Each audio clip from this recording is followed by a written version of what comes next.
Hello and welcome to Anderson Community Television. I'm Carol Donahue, your host today of At Your Service.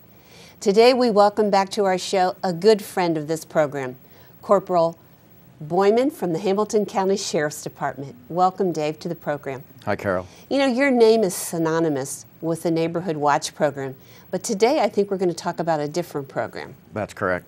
And that is? It's our Community Child Safe ID program. Okay, now what exactly is that? It's a program that we kind of devised back in 2004. We saw that there was a need to go to a higher level to provide child identification services to parents and guardians. Because a lot of the technology that was out there at the time just basically was like a single fingerprint or like ink and paper. So we saw a system that was out there that actually was a laser scan and a digital photograph, and you get a lot of good, pieces of information for the parent or the guardian. So the township purchased this system for use for the sheriff's office, and we've been utilizing it ever since. Did you go to other areas where they have that program in place? Or is this one of the first ones that you've seen? One of the first that we are aware of, and back in 2004, when we actually got the system, we were on the impression that we were the only law enforcement agency in Hamilton County that was utilizing that type of system at the time. And then we were one of two agencies in the state of Ohio that were using this system at the time. Because of the nature of this program that we kind of instituted out here in Anderson, we now have a second unit that was purchased by the county sheriff's office, our sheriff's office, to utilize on the western portion of Hamilton County. I see. Is there a fee connected to this program? No, it's a free program. There's never any fees associated with it. So we have a lot of things that we're able to provide to the parents or the guardians for the child. And no, there's never any type of fee. Even if we associate ourselves with like a business, if we would go out and do a program like a Kmart or Target, or just to use that for an example. We have done a program with Kmart in the past. There's no fees associated with it on our end or the hosting business's end. So if I want to take my child and enroll them in the program, do I need to call and make an appointment? Yeah, that's probably the best thing to do. We now have this system is set up permanently down here at the Anderson Center. And if parents or guardians are interested in the program, they can just call me or email me, and we'll set up a time and a date to come in. We'll schedule something, and we'll bring the kids in, and we'll take care of it. It's never an issue. And how does this benefit the parent and the child? The benefit of it is because of the technology, and actually to kind of give you a background of how this works, the manufacturer of this program and this technology, they utilize a whole wide field of biometric scanning in different aspects throughout the world.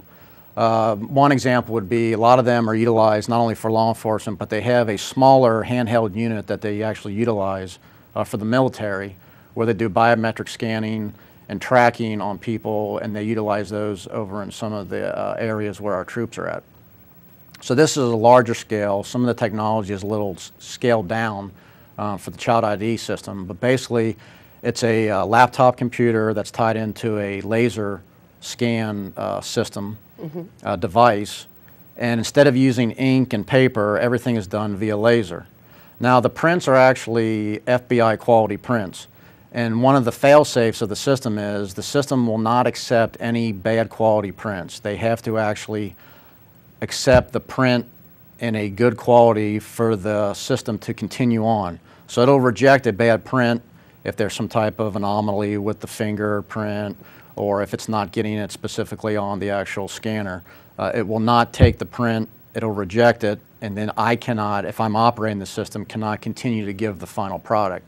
So that's a good benefit to the parents. They know they're getting quality prints, laser scanned, and then we take a digital picture of the child, and then you have the demographic information of the child also. And the benefit is if, let's say, for example, a child comes up temporarily lost in the neighborhood and the parents would happen to call 911, which happens sometimes. Kids wander off, or maybe they run down the street to play with a friend, and the parents maybe forget where they're at, and sometimes they call and have us come, help them look for the children. This may be something that a parent can just offer to the agency that's there immediately. You know, this is what my child looks like. We have a digital photograph, and we have some information on the child. So when units are out on the street looking for the child, to locate the child, they then have that information they can put out over the air or pass on to the other officers on scene who are assisting to locate the child. The other thing would be on the other end, if we have a recovery of a child, the parents can identify the actual child by the information that they have for a positive identification. So one of the best things is, and I brought this just kind of let you know, this is the actual printout that the parent would get. And I can show you how this works after you show that. And there's two parts of that. The parents and the guardians will get the actual large stock brochure piece that you're holding there also, and then they get an actual disc with all of that information on there. So they can utilize that disc at home if they don't have that available. The disc can be given to law enforcement, and we can access that information on the disc either through the LiveScan system or through what's called an AFIS system, which most major law enforcement agencies across the U.S. have an AFIS system. It's an automated fingerprint identification system. So you could put that disc in there, and that information will pop up on the child who has taken advantage of that system. So one of the other benefits of the brochure is actually you have 10 prints. Some of the ones you see out in the field today have just maybe a thumbprint or one fingerprint, and some of them still are ink. And it's nothing against any other type of situation that people are using, but this is a better quality because it's done by laser scanner, and then it's printed out on the stock. Then you would have a large photo of the child. The demographic information is listed here. And then up top, you have 2 wallet cards that the parents get. So they would just take this off, and then mom would get one, and then dad would get one. So you can keep it in your wallet. And that also has a picture of the child, digital photograph. It'll have a thumbprint on the actual ID card with the demographic information of the child, and on the back is information on what to do if your child comes up lost or missing. Same with the back of the large stock brochure, tips on preventing child abduction and exploitation, and then just safety tips for parents on what would happen if your child comes up lost or missing, whether it's in the neighborhood, out in public. So there's good safety tips on there for parents also. I'm curious, Dave, is this connected to a state database or a national database? No, this is all in-house, and we do not keep any records on juveniles. Everything is purged out of the system. So let's say, for an example, if we went to Kmart tonight and we did a program with them, and we did 15 children. At the end of the day, the system gets purged automatically, and all the records that we just did on them 15 children are eliminated from the system. So it doesn't go into any database. We don't keep any records on the juveniles. It's just something that we provide at the time that go to the parents, and then it's deleted at the end of the program. And that's probably a good thing because there's no privacy issues or there's nobody infiltrating the system and getting information. Correct. So how often do you advise that to be done? Because I know the fingerprints stay the same, but the photos change, the demographics change. Yes, and that's a very good question. We recommend the parents and guardians to at least do their best to update the photographs at least once a year. The demographic information may not change. Maybe height and weight may change, or hair color may change. But the photograph is crucial. So you know how fast kids change. So that would be something we would recommend to change once a year. If, like you said, the fingerprints are not going to change unless something would happen to where, you would have a burn or a scar or something like that, and the parents wanted to redo it. So we would recommend telling the parents to just hang on to the information, but maybe just slide in an updated photograph wherever you keep your information, and do that once a year. School pictures are good because they take them every year. And, but it's never a problem. If parents want to update every year, they can just contact us and come down. We'll take care of it. I actually had a mother who came in probably about a month ago. Her and her family and her 3 boys were getting ready to go on a vacation, and they were going out of the country. And she wanted to update the information and get the information for them so they could take it with them on vacation in case they had issues or problems, which I thought was a good idea. That's a smart idea. Yeah, it was very good. Wow. So I'm just curious, say I'm a grandmother and I have grandchildren that come and visit, say for a month or 6 weeks every summer. Can I do that for them also? Absolutely. Or do they have to be residents? No, absolutely not, no. When we're out in the field, if we take this out in the field, there's never anything that we would state, hey, you have to be a township resident or live or work in the township to take advantage of the program. That's never the case. We're going to take care of anybody who comes to the program, or if we're offering this anywhere. So that's never an issue. If you're there and you want to take advantage of the program, that's what it's here for is for you and your family, and we want to be able to offer it to you. So how many people have availed themselves of this? As of now, I actually pulled the records. We have actually identified through this program and provided this service to 1,965 children since 2004. Great. Yeah. Do you make presentations like to the school about this? Yeah, we've done other things. When we take this out in the field, besides having it here permanently, or when we used to have it at the outreach center, we can take it out in the field. It's mobile. We just break it down. We stick it into a travel box, and we take it out in the field. We can set it up anywhere. You don't have to have internet access. All you have to have is just a power source. So we can take it anywhere and provide this service to anybody or any group or whatever out in the public, whether we do it at schools. We've taken it into neighborhoods, like neighborhood watch areas, where they've hosted it. We've set it up in somebody's garage and had the families and the kids come down, and we provide the service on a Saturday for a couple hours. We did it with stores on the Beachmont Strip. Did you do it at Anderson Days? We have had it at Anderson Days before in the past, yes. We've taken it to schools. We've taken it to the Anderson Township Park District for some of their summer camps. We've provided it to some of the carnivals when the schools have their summer carnivals. So it's just a wide variety of areas that we can take it to.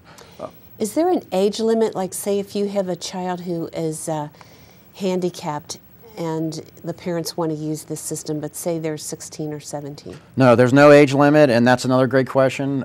We actually were invited to come to one of the churches in Anderson, hosted what do you want to say, like an annual event for autistic children. So we brought the Child ID system in and provide that service to the parents and to the children. It went very well. Some of the children were enlightened and geared towards that information and that technology, and it was nice to be able to provide that to the parents and guardians of special needs children. We've done it in other aspects too, where we've had college kids, mainly ladies or college women. Some of their mothers have actually taken them to some of our programs out in the field and said, hey, my daughter's getting ready to go to college, in a couple months. She just graduated from high school. I think this would be nice for her and a safety thing for her while she's away in college. And they feel that maybe it's not appropriate for that age, but we were like, yes, absolutely. I think you're on the right track. And so we've done everything from little infants all the way up to teens and young adults. Which leads me to the question, every now and then I see on the news, and it's so sad, people maybe with Alzheimer's who wander off and they can't find them. Do you ever do things with senior citizens? We haven't to this point, but that's a great concept. That's something maybe to look into. And anybody who's watching the show they should know that if they have a situation like that, maybe a family member or a loved one who may benefit from that because they have a special need. That's great, because you never know if they do wander off and they don't have another type of system, or maybe they do have a system for locating. This could be a backup to utilize. Once again, sometimes we do get calls for a patient or somebody who has special needs like that, who has wandered away from home. If we get the call, then we're going to have other units come in to help search, and this would be a good way for them to say, hey, look, here's my husband or my wife, this is what they look like, this is their information. It's going to help us and locating that individual. So it's a good point. There's a couple of like nursing homes in the area in Anderson here. That might be something really to look into. Yeah. Yeah, so there's so many things that you're involved in to keep us safe. And I just love the Neighborhood Watch program. And I get the emails and the updates and just so many things to keep us safe. Yeah. And maybe if I could add, this is a nice way for anybody who's watching the program. If they have an event out in the public, they can call me or email me, and we've been more than happy to be invited to come down, not to invite ourselves, but we've been more than happy to be part of your organization or your situation or whatever event you're having, and we bring the system down and provide that free of charge to your event. We've been invited. That's nice as we're heading into the holidays, because there's so many church events and school events and organizations. Yes. That's a great And idea. we've been invited, to quite a few things where people have called up and asked us to come down and bring it. Matter of fact, we just did the party in the parking lot for West Banco up on Beachmont. Last month, they have an annual party in the lot. They have a car show, a grill out. It's for their patrons and the community, and it's a real nice event. And they invite us every year to come down and bring the Child ID system. So we provide that service to their event patrons there, amongst all the other things that they offer. So it's nice. We have good partnerships with some people out there, and we'd like to see that continue. So if anybody has a need, feel free to call me or email me. That'd be great. You know, another nice thing I've noticed too, I've read there is a program with the kids, so they'll be more used to seeing the police officers, and there'll be sort of a good, conversation going and attitude, that the police officers now are following the school buses. Yes. For a few stops. Yes. Because I was behind him, and at first I Yeah. thought, wait a minute. But I thought, what a neat idea. Yeah, that's our LOOK program. It stands for LOOK program. Local Officers Observing Kids. And that was based after a program from Dayton PD. They started that up there. And I went to some training and saw the program, and I said, that's great, I'd like to try that down here. So it was adopted down here. The township trustees and the sheriff's office approved it, so we do it out here in Anderson. We don't do it in any other district but out here in District 5, Anderson Township. The officers follow the buses, they check the bus pickup in the morning and the drop off in the afternoon areas. So yeah, when you're seeing officers follow buses and checking those walking routes in the school areas, and that's what they're doing. And so it's a good proactive thing for the safety of our students. Do we still have bicycle officers there? Absolutely, yes. And yes. are they doing the walking trail? And Yes. We patrol the 5-mile trail through the summer and early spring through early fall. And yes, we do. We have actually the largest bike patrol unit in the sheriff's office out here in Anderson Township. Really? So Yeah. that's why you're all in such good shape, Absolutely, yeah. with bicycles. Yeah. That is great. Well, maybe we can switch gears just for a few minutes here and talk about gun safety. Okay. And, you see so many things, too, again, in the news about someone accidentally shot or someone hurt. Right. And give us some words of wisdom about that. Well, like you said, you see a lot of things on the news today about, shootings in general, and you see things about accidental shootings and involving young children, and that's very unfortunate. We hate to see things like that occur regardless of what the age is or what the circumstances are. So I think gun safety, is a priority for not only law enforcement, but for the public. As you know, in this country, you have the right to bear arms, and guns are part of our, our culture and our society. However, the safer that we can be with those types of devices is great for our family if you choose to go that route. So we do offer a free gun lock through a program called Project Child Safe. And this actually is a free gun lock that we provide, and it doesn't matter how many you need. If you need 1, if you need 10, if you need 50, we can get you these gun locks. They're provided free. And the way this came about was back in, I think, around 2003, there's an organization called the NSSF. It's a National Shooting Sports Foundation. They partnered with Project Child Safe, and they have provided, since 2003, about 35 million gun locks across the United States. The benefit of this type of a gun lock, it's a cable type gun lock, is that you actually can only get these types of gun locks through a law enforcement agency across the United States. And that includes Hawaii and all U.S. territories. So you can't get them in stores or any other places. You have to get them through a law enforcement agency. One of the benefits of a cable lock like this is you have to render the gun unloaded for the cable lock to be utilized, which is one good aspect because the gun is now unloaded. Then you're utilizing the cable lock to render that gun unusable, which then is good for safe gun handling and child safety in the home. And this gun lock specifically works for 4 types of weapons: autoloaders, pistols, shotguns, and rifles. So all 4 of those. So anybody who would like to take advantage of these, they're free.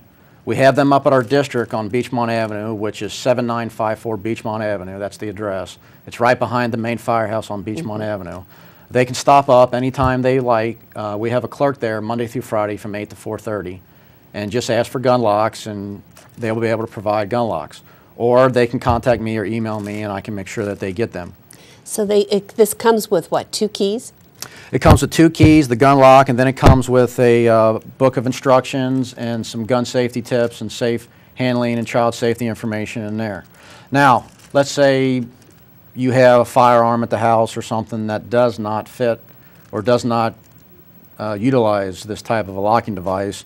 There is information there that what they suggest is you contact the manufacturer of your firearm and ask them what type of gun lock would benefit the type of weapon that I have if something like this does not work. Because there's a multitude of different types of gun locks out there, trigger locks and cable locks, but this is just one type of, an example of a cable lock. But that's pretty good, 35 million locks since 2003 across the nation. That's very good. And we provide these at Anderson Days. They're very popular. Some of the kids even like them. They use them as a bike lock for their bicycles. So be it, you know. Anything to do crime prevention is great. So what happens if somebody has the gun lock on there and they lose the key? Can they bring the gun in the lock and you have a master? Or? Yeah, we should be able to use the master key to unlock that. Or I'm sure there's instructions inside there on what to do. You just contact the manufacturer through Project Child Safe, and never a problem. We always go to Plan B. I'm always a firm believer in Plan B. Yeah, we'll figure it out and see what we got for you. I actually use these too when I travel and take my firearm with me. I'll use these when we stay on our vacation spots. I'll secure my weapon at night, and or if I'm traveling, and I utilize them too. So it's a good benefit for everybody. Well, I think what we're going to do is put your email address on the screen. So if anyone has any questions about the child identification program or this system, they can give you a call, and perhaps we can check our local papers to see where you'll be appearing and, to catch these programs. But I think that's so many wonderful things, so innovative to keep our children safe and cut down on all the heartache and the dramas. Yeah. One good spot to check is obviously the Anderson Township website. We'll put a lot of information on some of our programs that we have here at the Anderson Center, or where to get specific type information or who to contact for specific things. So that's always a good place to start. And again, your office there is located behind the fire department there on Beachmont Avenue. Yes. And the address is? 7954 Beachmont Avenue. That's where you can get the gun locks. Or call me or email me, and we'll get it. We'll make it happen. Okay, so if we have any questions, we'll contact you. Good. And thank you so much for joining us today. You've really been just brought so many good ideas to forefront. We appreciate your time. And we appreciate all of you watching Anderson Community Television. This is Carol Donahue saying farewell, keep safe, and we'll see you next time.